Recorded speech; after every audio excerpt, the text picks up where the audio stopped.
Je m'appelle Lafouadiana Milagro, j'ai 19 ans. Je suis étudiante en diplomatie et les relations internationales et aussi influenceuse. Aujourd'hui, plus de 13 millions de personnes me suivent sur TikTok. Mais mon histoire n'a pas commencé avec la popularité. Elle a commencé avec un rêve, un téléphone et beaucoup de courage. Beaucoup de gens voient les vidéos, les likes, les abonnés, mais ils ne voient pas toujours les sacrifices, les doutes et les moments difficiles derrière. Quand j'avais 15 ans, j'ai découvert TikTok. Pour beaucoup de jeunes, c'était juste une application pour s'amuser. Mais pour moi, c'était une façon de m'exprimer. Ce n'était pas facile.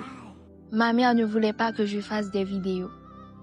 Dans ma famille, nous sommes chrétiens, avec des valeurs très strictes. Pour eux, TikTok pouvait être une distraction ou quelque chose de mauvais.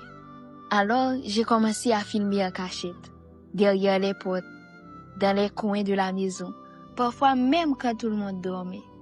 Il y avait des moments où je me demandais si je devrais tout arrêter, parce que cacher ce que je faisais n'était pas facile.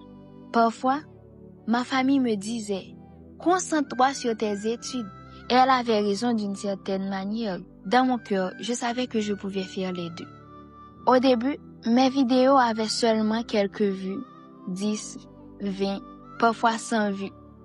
Et pour moi, c'était déjà énorme. Puis un jour, une vidéo a commencé à devenir virale. Les vues ont commencé à augmenter, 1000, 10 000, jusqu'à 100 000 vues. Je n'arrivais pas à croire ce qui se passait. Les gens commentaient, partageaient, me suivaient. C'est à ce moment que j'ai compris que mon rêve pouvait devenir réel. Mais le plus difficile restait encore à venir, dire la vérité à ma famille. J'avais peur de leur réaction, parce que pour eux, ce monde de réseaux sociaux était encore inconnu. Mais petit à petit, ils ont commencé à voir mon sérieux. Ils ont vu que ce n'était pas juste un jeu, c'était ma passion.